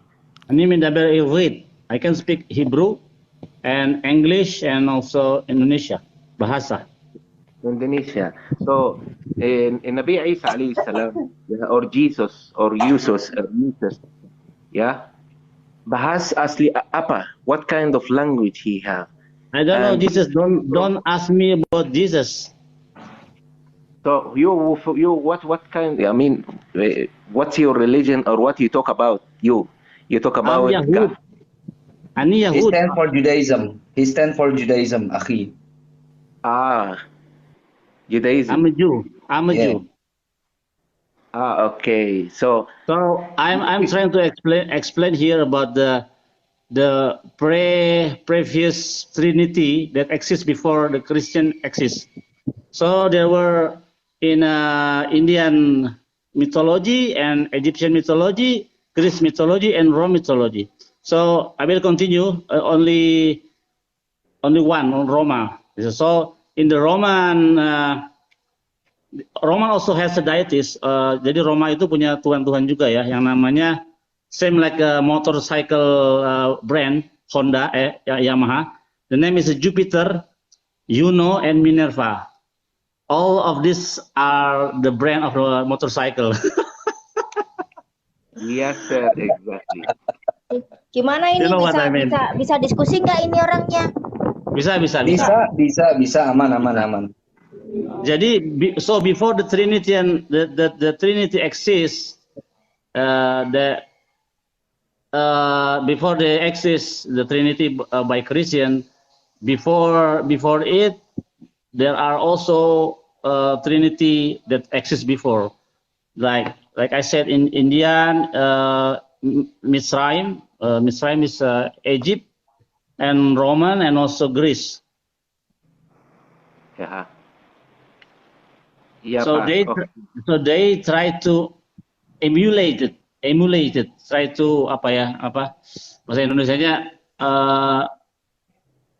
meniru, mencoba meniru. Oke, Pak. Saya masih they trying to copy. Yes.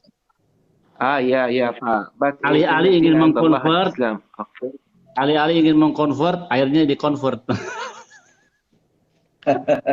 Tapi yang paling blunder katanya tadi diluruskan dulu ini Bro Billy, ini tadi nggak benar Demiani. Katanya Abraham, Yakob, Ishak itu menuhankan Yesus. Ini lu luruskan dulu nih, nggak benar nih. Luruskan dulu. Ya, Abraham Avinu, we said Abraham Avinu, meaning ya Abraham bapak kita, our father ya. Jadi Abraham, siapa bapaknya Tuhannya Abraham ya? Kepada Abraham dia memperkenalkan diri sebagai El Shaddai. Nah, itulah tadi proper name ya, Akhi Zuma. Jadi proper name ini salah, bukan YHWH.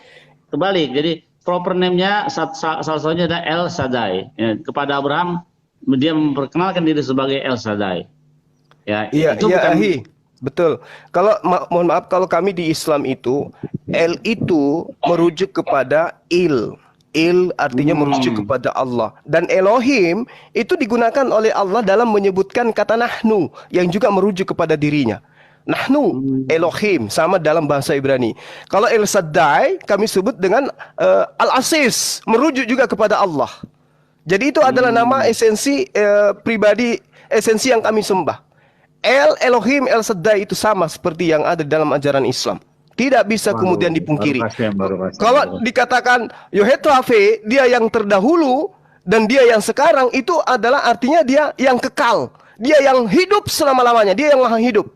Dia yang menghidupkan dan dia yang mematikan dia menghidupkan dan mematikan makhluknya.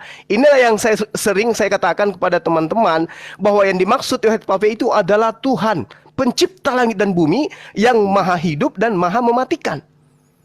Nah, ini yang kami sebut dengan Allah Subhanahu wa ta'ala, yang maha suci lagi maha tinggi. Dan itu juga diajarkan oleh praktis Yudaism. Jadi dalam hal ini, kami dengan orang-orang Yahudi dalam hal ini praktis Yudaism itu tidak akan pernah bertentangan, berselisih paham tentang esensi pencipta. Esensi Tuhan itu kami tidak pernah ributkan, karena kami sadar Tuhan kami itu adalah Tuhannya Abraham, Ishak dan Yakub. Titik. Di luar daripada Tuhan dan sembahan-sembahan orang ini, itu adalah berhala-berhala. Itu kami sebut dengan sebutan tagut. Sembahan yang tidak merujuk kepada sembahan Abraham, Ishak, dan Yakub alias berhala. Demikian, Akhi. Silakan. Iya, sebenarnya menurut sejarah sekular itu yang penggagas Trinitas itu namanya Tertullian. Inilah yang mengadakan atau mengadopsi dari Tertullian ini. Sebelumnya adalah seorang paganisme juga, ya. Kalau kita belajar, coba cek sejarah Tertullian. Tertullian itu merupakan penyembah pagan sebelumnya. Nah, ketika ia masuk convert ke dalam agama barunya, ya, dia mencoba membuat formula yang sama, ya. Tertullian's radical formulation, however, raises an intrigue in the Christian world. Why did Tertullian invite the Holy Spirit into the Godhead? Nah, jadi gitu. Jadi mulai Tertullian itu membuat formula, yaitu ada Roh Kudus, ada ini semua, jadi 3. Itu seperti sekali, exactly same like the ancient Trinity gitu. Lebih gitu. Oke, saya tambahkan, jadi yang tadi yang saya maksud itu El, itu sepadan dengan Al di dalam kayak, makanya disebut Al-Aziz, ya, Ar-Rahim, itu semuanya sama seperti itu. Jadi penobatan yang kembali kepada Allah itu sendiri. Kira begitu. Mungkin ada tambahan dari teman-teman yang lain, silakan. Saya mau menambahkan sedikit, Bang Zuma sama Bang Billy. According to the Chabad .org, there are 7 names of God. The name which is written Yud-Heh-Vav-Heh, this is referred to as God. The explicit name and is also written Aleph, Dalet, Nun, dan Yud or Adonai. The section B, the name El, the name Eloah, the name Elohim, the name Elohai, the name Shaddai, the name Shevat. So Yud-Heh-Vav-Heh, according to the Chabad from the literation of the Judaism, has 7 names. They are El, Eloah, Elohim, Elohai, El Shaddai, El Shevat. Oke, carry on, Akh Billy. Ya, betul. Boleh saya tanggapi nggak, Bro, ya? Soalnya tadi saya kepental, banyak aplikasi yang saya buka soalnya. Halo Billy, apa kabar ini? Halo Damian, kabar baik. Tadi saya dengar kamu tuh, saya dengar kamu bilang Yahweh itu proper name, ya. Jadi itu sebenarnya salah, ini menurut Judaism, ya. Ya, bukan ini gini, Bro Billy. Ya. Kalau kau mengatakan bahwa Yod-Heh-Vav-Heh itu bukan proper name, itu pun sebenarnya bukan bacaan. Saya enggak menyebut bacaan dari nama Tuhan. Itu yang pertama. Yang kedua, yang namanya El itu bukan cuma penyebutan kepada ilah yang disembah oleh orang Yahudi, tapi ilah bangsa Goyim pun disebut sebagai El. Jadi apakah El itu proper name? Seperti yang tadi kau bilang El apa? Okay. Jadi Oke. Bagaimana? Saya bacain ya. Saya bacain apa ya. yang kau? Oke, saya bacain. Saya pakai buku yang tulis oleh Profesor Wayne Dosick ya. Dengerin. Pakai kitab, aku pakai buku. Loh, ini kan saya pakai sejarah sekular dulu. Nanti kalau pakai sejarah religius pasti ada waktunya. Jadi yang sekular dulu saja ya. Jadi Pak katakan gini. Indonobian saya gantikan saja ya, ini Pak Indonobian ya, karena nggak ngerti bahasanya ya. Ya, saya bahas sedikit Ibu. Saya minta tolong dari Ustaz Zoom. Ya. Oke. I will not take long time. Ya. I just came here. It's okay. You can stay here, bro. It's okay, Akhi. You can stay here, Akhi. It's okay. Carry on, Bro Bill. So,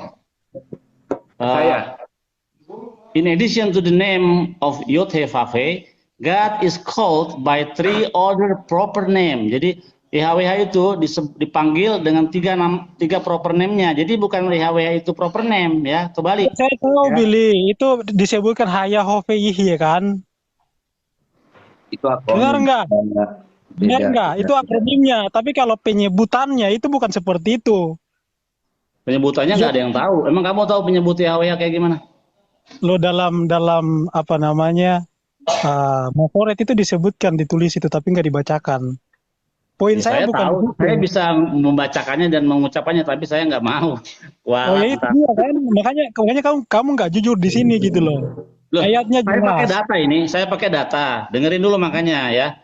YHWH dipanggil dengan 3 proper name, yaitu siapa apa aja, Elohim, ya, El dan Shaddai, gitu. Ini 3 proper name-nya YHWH, jadi kebalik kamu. Billy, itu dipanggil seperti Hasem, Adonai dan sebagainya. Tapi bacaannya bukan seperti itu. Contoh, saya kasih contoh ya, saya ajarkan kau bahasa Ibrani. Adonai itu bacaan vokal dari nama Tuhan. Elohim itu bacaan vokal dari nama Tuhan. Itu penyebutan, tapi bacaannya bukan seperti itu. Dalam Masoret pun ditulis nikun-nikunnya, tapi kalian tidak baca. Coba kamu kalau mau baca gimana?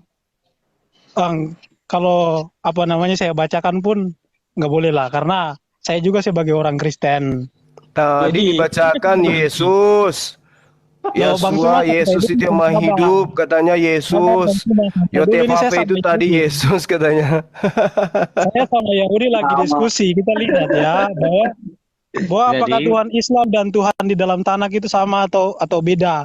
Dalam bahasa Ibrani, El itu penyebutan secara plural, jamak kepada siapapun. Tuhan bangsa Goyim pun disebut sebagai El. Pahami baik-baik. Sedangkan nama Tuhan itu ada Yesaya 42 ayat 8. Begitupun dalam Keluaran 3 ayat 14 sampai 15. Itu proper name. Yang dimana Muhammad itu tahu proper name. Itu tahu proper name L. Itu penyebutan. Bilang L proper name. Jadi YHWH itu kebalik, bukan proper name. Ya, kamu kan bukan profesor. Ini yang saya ini profesor ini. Loh itu bahasanya profesor ngomongnya jelas. 3 penyebutan kepada proper name itu bisa kau sebutkan sebagai hasil juga bisa. Dong. Salah, justru profesor itu mengatakan YHWH dipanggil dengan 3 proper name. Jadi proper name-nya ada 3. Dipanggil, bro. Tapi bacaannya apakah bacaan seperti itu? Enggak. Bacaan nama Tuhan tidak seperti itu. Tapi dipanggil seperti itu, seperti Hasem dan sebagainya. Coba kau tunjukin. Kamu nggak paham ini, kamu nggak paham bener ya. Coba tunjukin Masoret di sini dan kau bacakan. Apakah bacanya seperti yang kau bilang? Enggak, bacaannya beda. Itu cuma sebutan. Dia disebut. Silakan saja kau buka Masoret sekarang. Terus kau bacakan. Kamu mengatakan YHWH itu proper name, itu dari siapa yang mendukung? Profesor siapa? Yesaya 42 ayat 8 yang bilang, bukan demikian. Itulah namaku. Buka dong Yesaya, ini saya bacakan nih Yesaya. Coba. Yesaya 42 berapa Demian? 8 ya. Ani Hashem hu Shemi body le akhir lo Kapten Udkhil 8. Suara saya kedengaran nggak ya? Suara saya kedengaran nggak? Enggak kedengaran. Halo. Sorry tadi. Ya, Ani Hashem. Nih, Billy. Billy sebentar. Ini saya tunjukin nih buat kau. Katanya suruh bacain. Gimana sih? Ya, langsung saya bacain, santai. Yeshayahu 42 ayat 8. Ani Adonai Hushemi ukfodil yaher lo eten uthilati lapsilim. Ani Adonai Hushemi. Aku Adonai Hushemi itulah namaku. Lefesilim. Bukan, yang pertama kalimat pertama. Ani Adonai Hushemi. Itu jelas sekali loh ya. Jadi, di sini aku sebentar satu-satu bro. Aku Yotevave itulah namaku Hushemi. Dalam Terus bahasa yang bilang Inggris proper name siapa? Nggak ada sih tulisan proper name. Nah, di situ dikatakan apa? Nama Tuhan. Itulah namaku. Kalau nama Tuhan, Tuhan menyatakan namanya, itu disebut sebagai proper name. Gimana coba? Nah, itu menurut kamu gimana sih salah? Itu kan menurut pendapat orang loh, itu kan Tuhan bukan Tuhan kalian. Yehoya itu bukan Tuhan kalian loh. Padahal tadi saya sudah jelaskan loh ini. Satu-satu ngomongnya. Itu bukan Tuhan kalian. Tuhan kalian kan Yesus. Kok malah bahas Tuhan kami?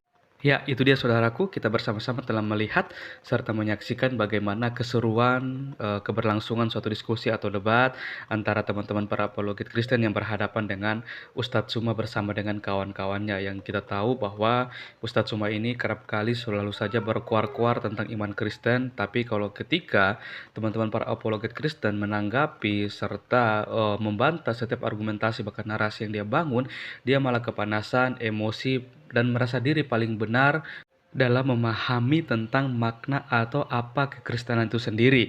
Ya, ini yang merupakan hal yang sangat miris dan disayangkan. Tapi bersyukur ada teman-teman para apologet Kristen yang selalu saja ada untuk meluruskan setiap kebenaran yang selalu saja disalahpahami bahkan diputarbalikan oleh seorang Ustadz Suma.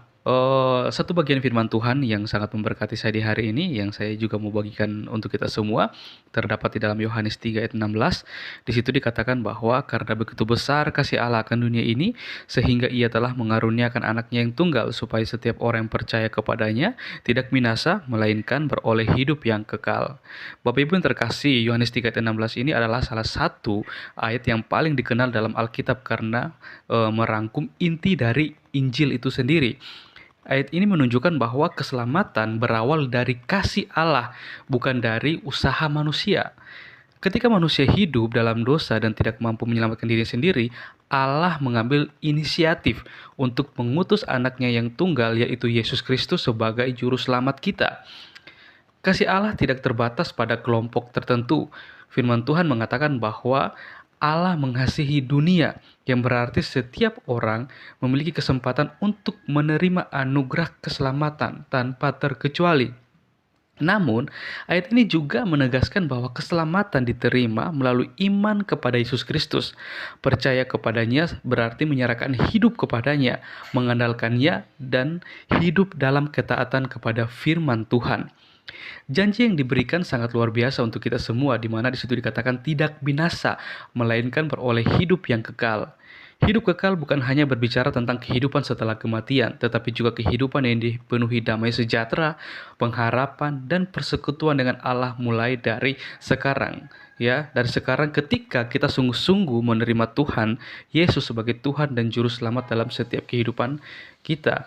Bapak Ibu yang terkasih, renungan hari ini mengajak kita untuk merenungkan kembali, apakah kita sungguh-sungguh hidup sebagai orang yang telah menerima kasih Allah? Kasih itu seharusnya mendorong kita untuk mengasihi sesama, mengampuni, hidup dalam kekudusan, dan memberitakan kabar baik kepada mereka yang belum mengenal Kristus. Ya, ini sudah sangat jelas ya, bahwa memang Allah sendirilah yang berinisiatif menyelamatkan manusia, karena manusia tidak bisa menyelamatkan dirinya. Maka dari itu Allah mengutus anaknya yang tunggal, yaitu Yesus Kristus, datang ke dunia untuk menggantikan kita manusia yang berdosa. Tapi hanya setiap kita yang percaya kepada Tuhan Yesus sebagai Tuhan dan Juru Selamat, kitalah yang boleh memperoleh kehidupan yang kekal. Oke sahabatku, saudaraku yang terkasih, mungkin sekian video saya di hari ini. Sampai berjumpa di video-video saya yang selanjutnya. Kiranya Tuhan Yesus memberkati kita semua.